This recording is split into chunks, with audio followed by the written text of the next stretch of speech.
आफ्नै जीवनभित्र लुकेर बसेको आत्मबल, ऊर्जा, प्रतिभा, सम्पन्नता, प्रेम, शान्ति र आनन्दलाई चिनेर प्रकट गर्न नयाँ यात्रा प्रारम्भ गरौँ।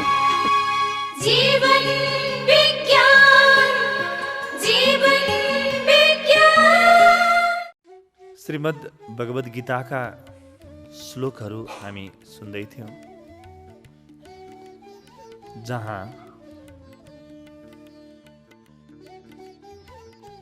वेदको अध्ययन, तपस्या, दान, यज्ञ इत्यादि विभिन्न साधनद्वारा ईश्वर साक्षात्कार सम्भव छैन, कुनै पनि साधन काम लाग्दैनन् भन्ने कुरा हामीले बुझ्यौँ र त्यसलाई स्पष्टताका साथ जीवनमा ग्रहण गर्यौँ। अब तत्काल प्रश्न उठ्छ कि मनुष्यसँग के छ जुन वास्तवमै काम लाग्छ? मनुष्यसँग के छ त मूल सम्पत्ति?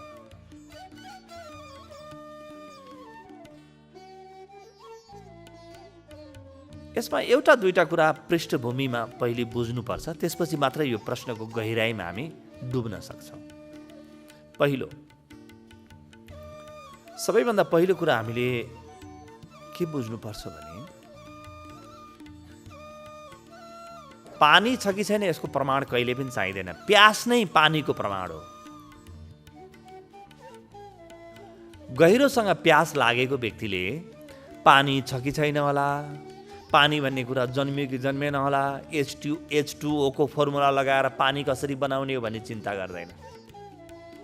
गहिरोसँग प्यास जन्मियो भने पानी छ त्यो व्यक्तिलाई आफै थाहा हुन्छ। गहिरोसँग भोक लागेको व्यक्तिले भोजन छ कि छैन भनेर प्रश्न नै गर्दैन। भोजन भन्ने कुरा फेरि जन्माउनु पर्छ कि कुनै वैज्ञानिकलाई लगाउनु पर्छ कि भन्ने कुराको चिन्ता नै गर्दैन। मेरो भोक नै भोजनको प्रमाण हो। त्यस्तै व्यक्तिभित्र के कुरा छ जुन कुराको अनुभव नै ईश्वरको लागि प्रमाण बन्न सक्छ। यहाँ जे पनि कुरा चाहिन्छन् त्यसको प्रमाण छ। मलाई यदि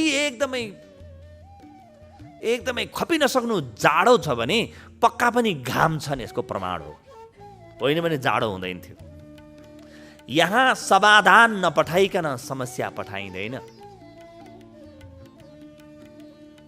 कहीँ गहिरोमा समाधान लुकेको छ अनि बल्ल मैले मेरो जीवनमा त्यो समस्यालाई अनुभव गर्छु र समाधान खोज्नुको मजा लिन्छु। समाधान खोज्नुको मजा हो, आनन्द हो। यदि मलाई गर्मी छ भने कहीँ न कहीँ शीतलता छ भन्ने पनि थाहा भयो, होइन भने गर्मी हुन सक्दैन थियो। अब हामीले हाम्रै जीवनलाई खोजौँ कि मनुष्यको मूल प्यास के को हो, के को खोजी हो मनुष्य।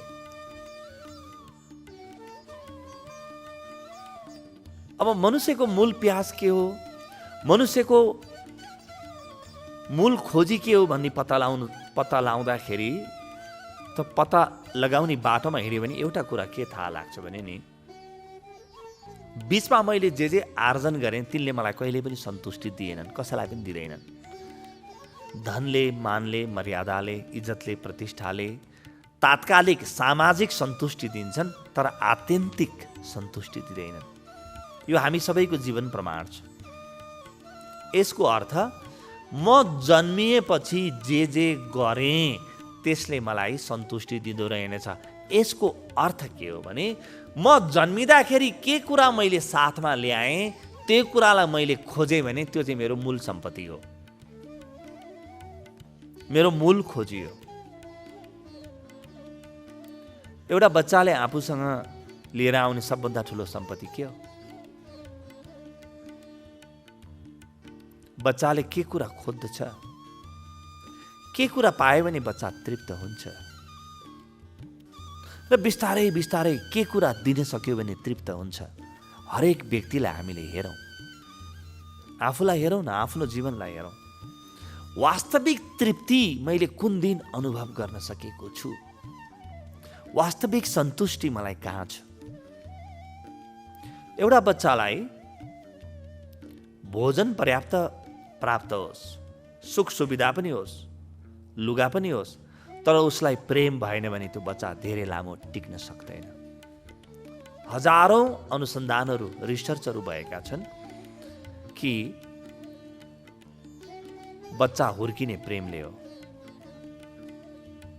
यी सबै कुरा भइकन पनि राम्रो भोजन पनि छ, सुविधा पनि छ, आवास पनि छ, तर उसलाई प्रेम गर्ने व्यक्तिहरूको न्यानोपन छैन भने कहीँ भित्रबाट जीवन संरक्षित हुनै सक्दैन।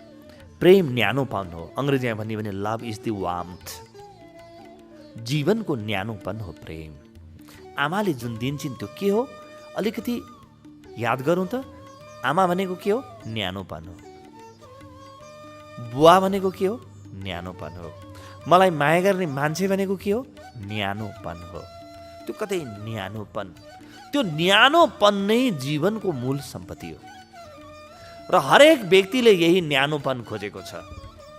तपाईले मान्छेलाई जतिसुकै धन दिनुहोस्, सम्पत्ति दिनुहोस्, तर उसलाई प्रेमबाट वञ्चित गर्नुभयो, एउटा अलग ठाउँमा राख्नुभयो, तपाईँले कुनै पहाडको शिखरमा वा कुनै कन्दरामा राख्नुभयो, सबै सुख सुविधा दिनुभयो, तर प्रेमबाट वञ्चित गर्नुभयो भने यो व्यक्ति आत्महत्या गर्नेछ। यसको जीवन भारी पर्नेछ।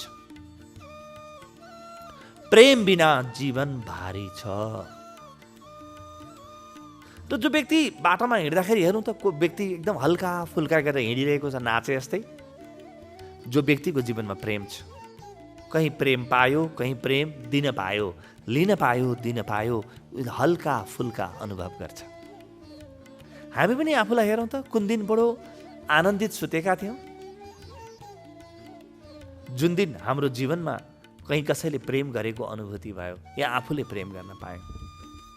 त्यो प्रेम गर्ने बहाना हामीले विभिन्न बनाउँछौँ। कहिलेकाहीँ पैसा हातमा आउँदा पनि प्रेम पाएको अनुभव हुन्छ, किन पैसाले पनि केही न्यानोपन त किन्छ नि। जीवनको न्यानोपन सीमित छ, थोरै छ, तर केही त किन्न सक्छ। कसैको नमस्कार, कसैले मलाई नमस्कार गरे, कसैले सम्मान गरे भने पनि म किन खुसी भएको? सम्मानले मभित्र के जन्माउँछ? मभित्र कसैले प्रेम गरिदियोस् भन्ने आकाङ्क्षा थियो। कसैले नमस्कार गर्दा यो व्यक्तिले मलाई प्रेम गर्दो रहेछ है भन्ने आश पलाउँछ।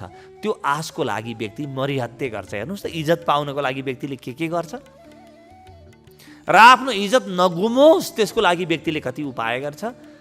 यो इज्जतको खोजी के को खोजी हो? प्रेमको खोजी हो। धनको खोजी के को? प्रेमको खोजी हो। हामी साथीभाइ खोज्छौँ, सम्बन्ध खोज्छौँ, प्रेमको खोजी हो। आफूलाई मन परेको काम रोज्छौँ, किन? मैले जुन कामलाई मन पराउँछु त्यो कामसँग प्रेम पर्न थाल्छ बिस्तारै बिस्तारै। म त्यही विषय पढ्न चाहन्छु जुन विषय मलाई मन पर्छ, त्यहाँ मेरो प्रेम जन्मिन्छ। जीवनको खोजी प्रेमको खोजी हो। प्रेम बाहेक जीवनले केही पनि खोजेको छैन। र प्रेमलाई हेऱ्यौँ भने बडो गजब छ। जस्तो तपाईँले भन्नु होला कि धन मैले खोजेको, तर धन खोजेको हो भने त किराले, फटेङ्ग्राले, गणेउलाले, मौरीले, हात्तीले पनि त्यही खोजेको हुनुपर्छ। किनभने सबै प्राणीको साझा खोज नै सबैभन्दा महत्त्वपूर्ण सम्पत्ति हो।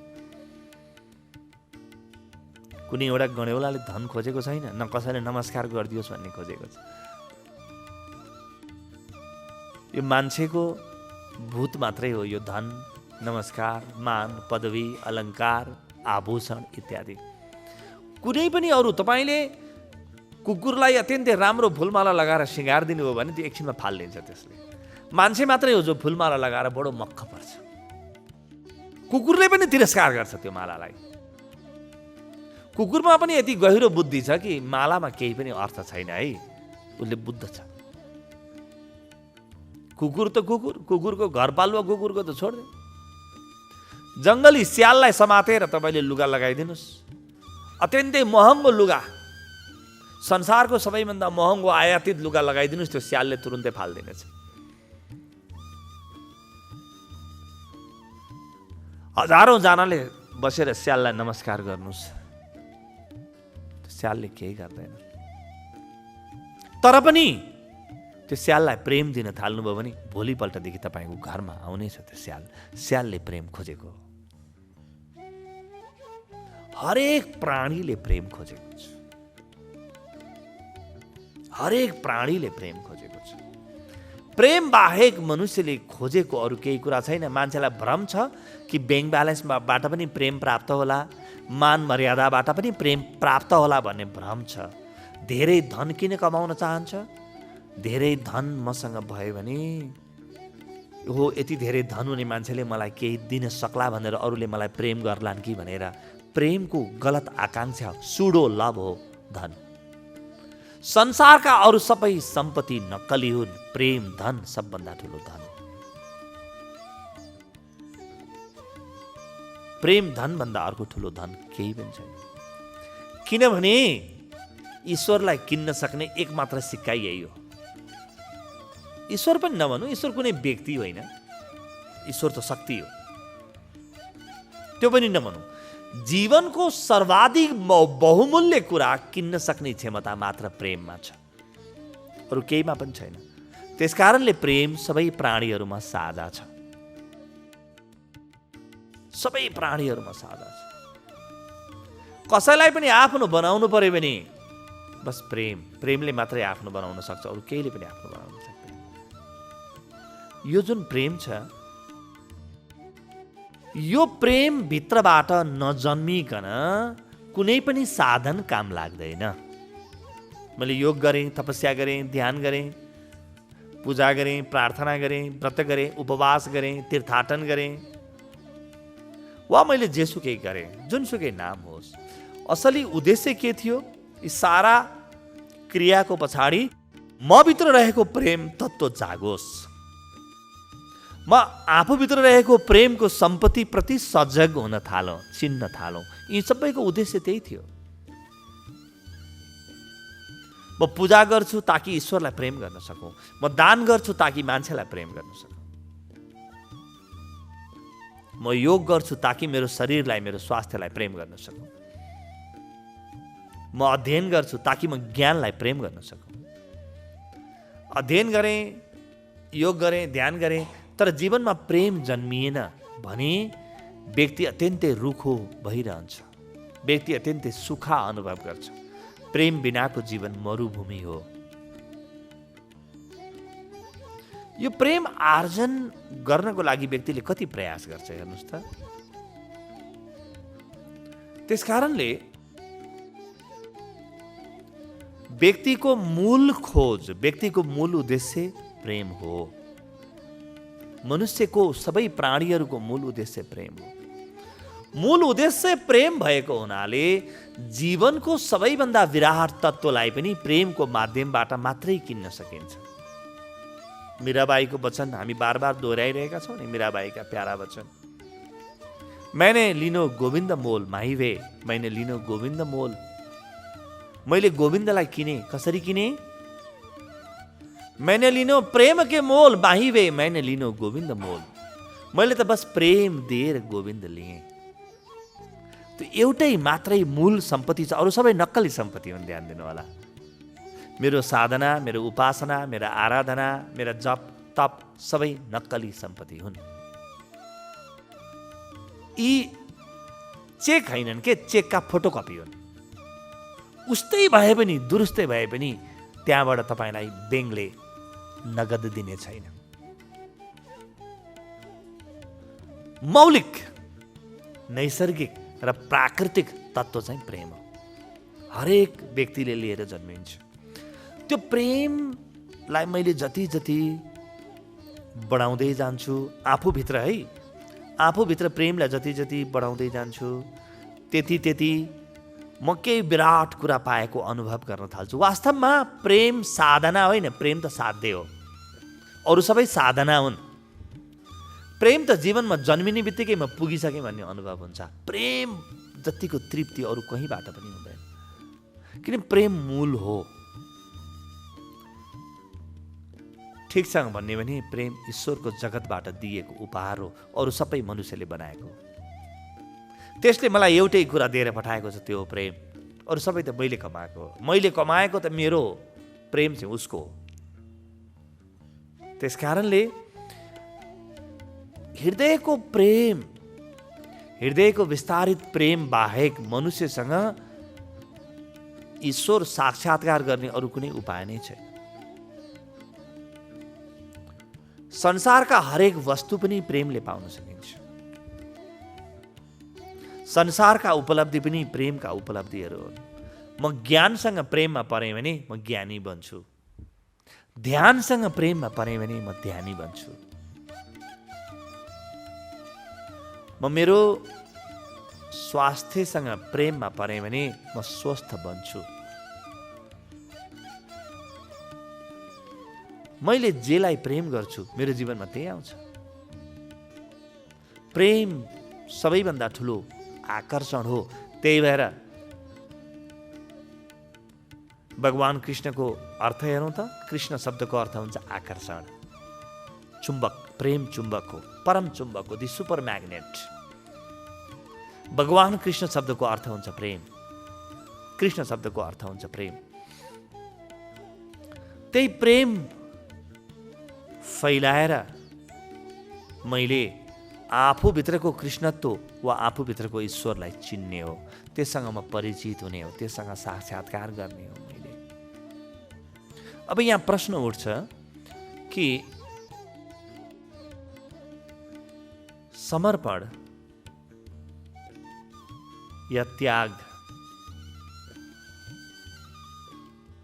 को के महत्त्व छ?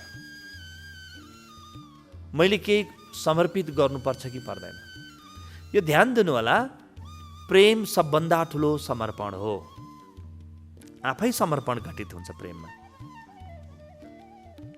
म धनको प्रेममा परेँ भने परिवारलाई पनि आफ्नो देख्न छोड्छु। परिवार त समर्पित गरेँ। म धनको प्रेममा परेँ भने मेरो स्वास्थ्य महत्त्वपूर्ण हुँदैन। हेर्नुहोस् त, धनको प्रेममा पर्ने व्यक्ति अलि दिनमा रोगी हुन्छन्, निरअपवाद रूपमा रोगी हुन्छन्। किनभने त्यो धनको मात्रै प्रेममा पऱ्यो भने आफ्नो स्वास्थ्यसँग प्रेम छुट्यो, परिवारसँग प्रेम छुट्यो, उसको प्रेम सम्बन्ध, परिवारसँग सम्बन्ध बिग्रिन्छ, साथीभाइसँग सम्बन्ध बिग्रिन्छ, धेरै कुराहरू उसले आफै समर्पित गर्छ। प्रेम समर्पण नै हो। समर्पण र प्रेम दुईटा अलग अलग कुरा होइनन्। त्यस्तै गरी कोही व्यक्तिको जीवनमा ज्ञानको प्रेम जन्मियो, ज्ञानप्रतिको प्रेम जन्मियो भने हेर्नुहोस् त, उसले के गर्छ ज्ञानको लागि। एक सेकेन्ड पनि, एक क्षण पनि उसले खेर फाल्दैन ज्ञानको बाटोमा। हर प्रकारले ऊ ज्ञान आर्जन गर्न चाहन्छ, किनभने ज्ञानसँग प्रेम पर्यो। ज्ञानसँग प्रेम पर्ने बित्तिकै धेरै कुराहरू उसको जीवनबाट आफै छुट्छन्, आफै समर्पण भयो त। प्रेम आफैमा समर्पण हो। यदि हृदयमा मेरो प्रेम जन्मियो भने आफै त्यसले जे गर्ने हो त्यही गर्दै गर्दै जान्छ, मलाई निखार्दै निखार्दै निखार्दै लैजान्छ। ल, मलाई ब्रह्माण्डको मालिकको लायक बनाउँछ, किन प्रेम सबैभन्दा ठुलो धन हो।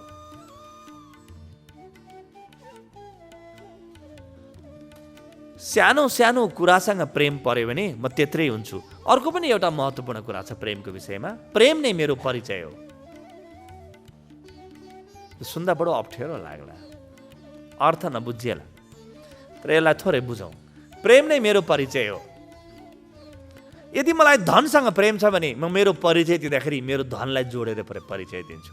मसँग यति छ, यस्तो छ, फलानु कम्पनीको मालिक हुँ, यस्तो हुँ। यदि मलाई पदसँग प्रेम छ, पदसँग प्रेम छ भने म मेरो परिचय दिँदाखेरि म फलानु कम्पनीको यस्तो व्यवस्थापक हुँ अथवा कार्यकारी प्रमुख हुँ भनेर म परिचय दिन्छु। यदि मलाई मेरो कुल, मेरो परिवारसँग प्रेम छ भने म फलानुको छोरा हो या छोरी हो या फलानु हो भनेर परिचय दिन्छु। व्यक्तिले आफ्नो परिचय कसरी दिन्छ त्यसबाट तत्काल थाहा हुन्छ कि यो व्यक्तिको प्रेम कहाँ छ, केलाई प्रेम गर्छ, यसको जीवनको केन्द्रबिन्दु के छ। प्रेम त जीवनको पूर्ण विज्ञान हो। प्रेमबाट सबै कुरा खुल्न थालिहाल्छ। एकैछिन कुरा गर्यो भने यो व्यक्ति कहाँ पुग्छ जीवनमा तत्काल पत्ता लाग्न सकिहाल्छ। यो व्यक्ति कहाँ पुग्न आँटेको छ, यो व्यक्तिको जीवन कहानी अहिलेदेखि लेख्न थाले हुन्छ। एउटा सुन्दर कथा आउँछ। कथा के हो भने भगवान राम जन्मिनुभन्दा 5000 वर्ष पहिले नै रामायण लेखियो अरे। कस्तो प्यारो कथा होला यो। म यसमा सत्यता देख्दछु। किनभने यस्तो प्यारो व्यक्ति जन्मियो भने यस्तो प्रकारको व्यवहार गर्नेछ भन्ने कुरा पहिले नै आङ्कलन गर्न सकिन्छ।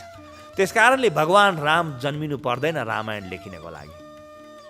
यो व्यक्तिले बुवा आमासँग कस्तो व्यवहार गर्नेछ, पत्नीसँग कस्तो व्यवहार गर्नेछ, यो व्यक्तिले आफ्ना साथीहरूसँग कस्तो व्यवहार गर्नेछ, भाइसँग कस्तो व्यवहार गर्नेछ, यो व्यक्तिले युद्धलाई कसरी हेर्नेछ, प्रेमलाई कसरी हेर्नेछ, यौनलाई कसरी हेर्नेछ, विवाहलाई कसरी हेर्नेछ, सबै कुरो स्पष्ट भइहाल्छ एकैपटक। रामायण लेख्नको लागि राम जन्मिनु पर्दैन। त्यस्तै एउटा अर्को कथा पनि छ कि भगवान कृष्ण जन्मिनुभन्दा धेरै पहिले कृष्ण चरित्र लेखियो अरे, लेखिदिए हुन्छ। यस्तो प्यारो व्यक्ति जन्मियो, यस्तो जगतगुरु जन्मियो भने यो व्यक्तिको जगतसँग कस्तो सम्बन्ध हुन्छ पहिले आङ्कलन गर्न सकिन्छ। त्यति कुरा स्पष्टताका साथ लेख्न सकिन्छ। भगवान कृष्ण जन्मिएर उहाँका हरेक दिनका कथाहरू टिपेर बस्नु पर्दैन। त्यसकारणले कृष्ण चरित्र पुराण हो, इतिहास होइन। पुराण र इतिहासमा यही फरक हुन्छ। पुराण त व्यक्ति जन्मिनुभन्दा पहिले लेख्न पनि सकिन्छ, तर इतिहास त व्यक्ति जन्मेर सबै कुरो भएर मरेर गएपछि बल्ल लेख्नुपर्छ। इतिहास तथ्य हो, सत्य होइन। पुराण सत्य हो, तथ्य होइन। तथ्य नहुन पनि सक्छ पुराण, तर हामीलाई तथ्यसँग केही सरोकारै छैन, हामीलाई फ्याक्टसँग केही सरोकार छैन, हामीलाई ट्रुथसँग सरोकार छ। त्यसकारणले पश्चिमले इतिहास लेख्छ, हामी पुराण लेख्छौँ। हामीलाई तथ्यसँग खास धेरै अर्थ पनि छैन। भगवान कृष्ण कुन दिन जन्मिए, जन्मेपछि पहिलो काम के गरे, त्यस्ता कुरासँग केही प्रयोजनै छैन हामीलाई। कति वर्ष बाँचे कसैलाई थाहा पनि छैन, र कहीँ थाहा पाउनु जरुरी पनि छैन। किनभने यो एउटा अलग लोकको कथा हो, यो प्रेम लोकको कथा हो, एउटा अलग विवरण हो। यो प्रेम म भित्र जन्मिएपछि अब के गर्छु हेर्नु, सानो सानो मात्रै प्रेम जन्मिएको छ भने धनप्रति प्रेम, कुनै व्यक्तिप्रति प्रेम, पदप्रति प्रेम, धेरै कुराहरूप्रति प्रेम जन्मिन्छ र जीवनमा गाँठो पर्दै पर्दै जान्छ। प्रेम एउटा महासागर हो, त्यसको कुलो बनाए भने झन्झट पर्न थाल्छु म। सानो सानो कुरासँग प्रेम जन्मिन्छ, ठिक छ, तर ती जम्मै प्रेमले मलाई बाँध्छन्। त्यसकारणले जान्ने व्यक्तिको लागि प्रेम मुक्ति हो, नजान्ने व्यक्तिको लागि प्रेम बन्धन हो। त्यसकारणले हामी विवाह बन्धन भन्छौँ। दुईजना व्यक्ति विवाह बन्धनमा बाँधिन आँटे आऊ, जान्दैनन् बिचारा, बन्धन बनाइहाल्छन्। जसले विवाहको विज्ञान बुझेको छैन, जसले प्रेमको विज्ञान बुझेको छैन, उसको लागि विवाह बन्धन हो, विवाह मुक्ति होइन। भगवान बुद्धले आफ्नो परम ज्ञानपछि विवाह गरेको भए उहाँको विवाहको निमन्त्रणा पत्रमा विवाह मुक्तिमा भाग लिन आउनुहोला भनेर लेख्नुहुन्थ्यो, विवाह बन्धनमा भनेर लेख्नु हुँदैन थियो। किन यस्तो व्यक्तिको लागि जीवनमा कुनै बन्धन बाँकी नै रहँदैन, शेषै रहँदैन। जान्ने व्यक्तिको लागि प्रेम मुक्ति हो, नजान्ने व्यक्तिको लागि प्रेम बन्धन हो। मैले यदि प्रेमलाई बन्धन बनाएको छु भने मैले कहाँ कहाँ बिगार गरेँ आफै पत्ता लगाए हुन्छ, र प्रेमबाट मैले मुक्तिको अनुभूति गरेको छु, प्रेमले मलाई मुक्त गरेको छ भने मैले बुझेछु भन्ने मैले बुझे हुन्छ। प्रेममा त्याग आफै जन्मिन्छ, समर्पण आफै जन्मिन्छ। र जब म भित्र एउटा प्यास जन्मियो कि म आफूलाई चिनु, ब्रह्माण्डको मूल सत्यलाई चिनु, ईश्वरलाई चिनु, यो प्रकारको म भित्र प्यास जन्मियो भने अब यो प्रेम बाढी झैँ आउन थाल्छ। यो प्रेमलाई कहाँ कहाँ बाँड्नुहुन्छ तपाईँ, बाँडेर तपाईँलाई साध्यै लाग्दैन। ईश्वर दर्शनको प्रेम जीवनमा जन्मियो भने यो प्रेमले सिद्धार्थ गौतमलाई उठाएर गौतम बुद्ध बनाइदिनेछ। यो प्रेमले साधारण व्यक्तिलाई उठाएर मीराबाई बनाइदिनेछ। त्यही भएर त मीराबाई गाउँछिन् नि, लागी ऐसी लगन मीरा होके मगन, वो तो गली गली हरि गुण गाने लगी। महलों में पली बन के जोगन चली, मीरा रानी दीवानी कहाने लगी। अब त त्यो विराटको प्रेम जन्मियो हृदयमा भने मलाई संसारमा केहीले पनि रोक्दैन। अब अब त लाग्यो लगन र मगन भयो। जसको जीवनमा लगन लाग्यो उसको मगन भयो। यो साधारण लगन गाँठो नसम्झिनु होला। यो लगन गाँठो नै हो अहिले हामीले बुझेको। यसले गाँठो पर्छ, गाँठो परेको छ। तर मैले प्रेमको मूल विज्ञानलाई बुझेँ भने त्यो प्रेमले मलाई मुक्ति दिन्छ। प्रेम बन्धन रहँदैन, मुक्ति रहन्छ। र प्रेमको माध्यमबाट मैले ब्रह्माण्डको मालिकलाई चिन्दछु। अब मैले मेरो प्रेमलाई कहाँ पुर्याउने हो? मेरो प्रेम प्रयोग गरेर मैले लुगा गहना मात्रै किन्ने हो कि? मेरो प्रेम प्रयोग गरेर मैले धन सम्पत्ति मात्रै कमाउने हो कि? मेरो प्रेम प्रयोग गरेर मैले ब्रह्माण्डको मालिकलाई कमाउने हो? मैले निर्णय गर्नुपर्छ। के कमाउने हो मैले? प्रेम त म भित्र प्रेमको अनमोल खजाना छ। खजाना नै खजाना छ प्रेमको। त्यो खजाना भित्रको हिरा, प्रेमको हिरा प्रयोग गरेर सानातिना कुरा पनि हामी कमाउन सक्छौँ, कमाइरहेका छौँ। प्रेमको हिरा प्रयोग गरेर हामी साक्षात ईश्वरलाई पनि कमाउन सक्छौँ। तर त्यो प्रेम सबै बन्धनहरूबाट मुक्त हुनुपर्छ, सिमानाहरूबाट मुक्त हुनुपर्छ प्रेम। जुन दिन मैले प्रेमलाई मुक्त गर्छु त्यसै दिन प्रेमले मलाई मुक्त गर्नेछ।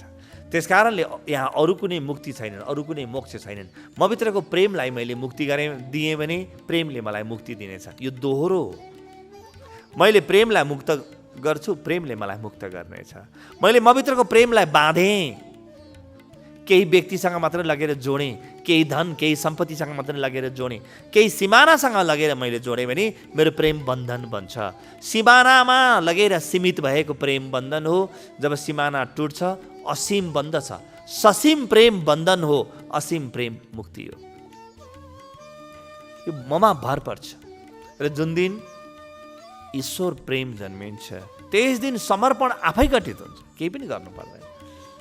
ल तिमी मलाई छोडिदेऊ, समर्पण गर, शरणागति गर, गुरुको शरणमा जाऊ, ईश्वरको शरणमा जाऊ, यो भन्नै पर्दैन, जरुरी नै छैन।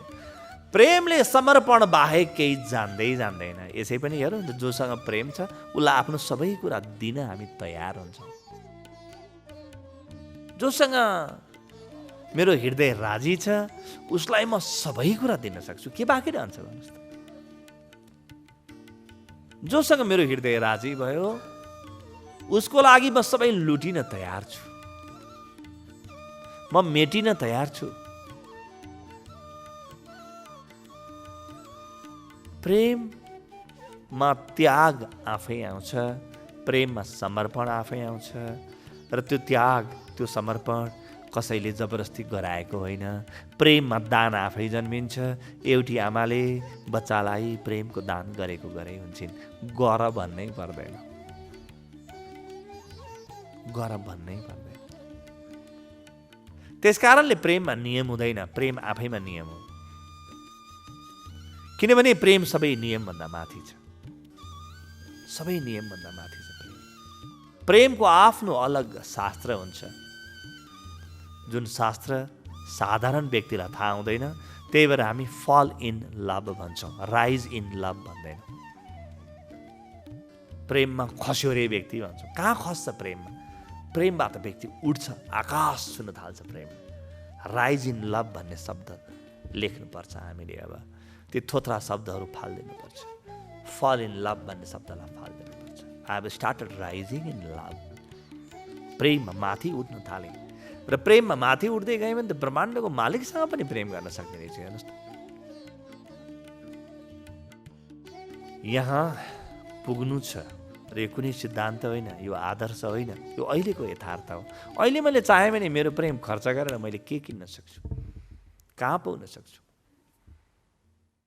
अध्यात्म र व्यवस्थापन, मानव मनोविज्ञान, सनातन र नवीनतमको संगम जीवन विज्ञान।